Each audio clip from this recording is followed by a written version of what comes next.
Okay, so section 2.5 talks about the fundamental theorem of algebra, and it's fundamental, so it must be important.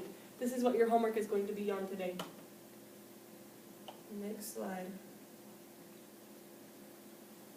Okay, so this is what the fundamental theorem of algebra tells us. It says a polynomial of n degree has exactly n zeros in complex numbers, including repeated zeros. So if we take a look at this polynomial right here, f of x equals x squared minus 6x plus 9, it's of degree 2.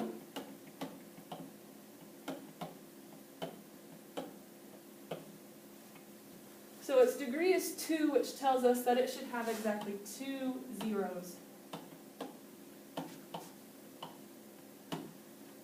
in the complex numbers. So they could both be real zeros, they could be imaginary zeros, there might be one of each, we're not quite sure, but there should be exactly 2 zeros.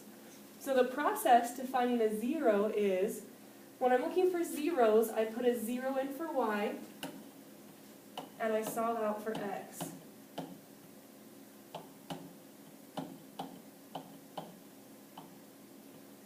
So there's my equation. I'm trying to solve it out for x. It's already a quadratic. It has a squared.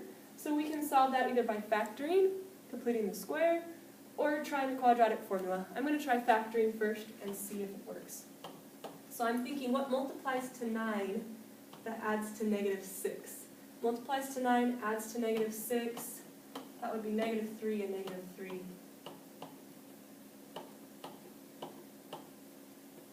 So there's my two factors. When I set them both equal to 0, x minus 3 equals 0, I get one answer. I get x equals 3. But that's a repeated 0. So when it says up here in the fundamental theorem, including repeated zeros, that 0 has multiplicity 2.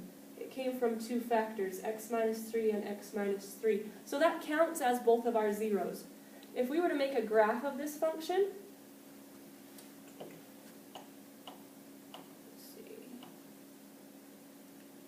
make a graph of that function that we had before. At 3, that's where our 0 was, it would be just touching the axis. Remember, multiplicities of 2 just touch the axis and they go right back up. So those count as 2 of our zeros. So let's see how it works with this one. This is a cubic, so let me erase that graph that I had on there.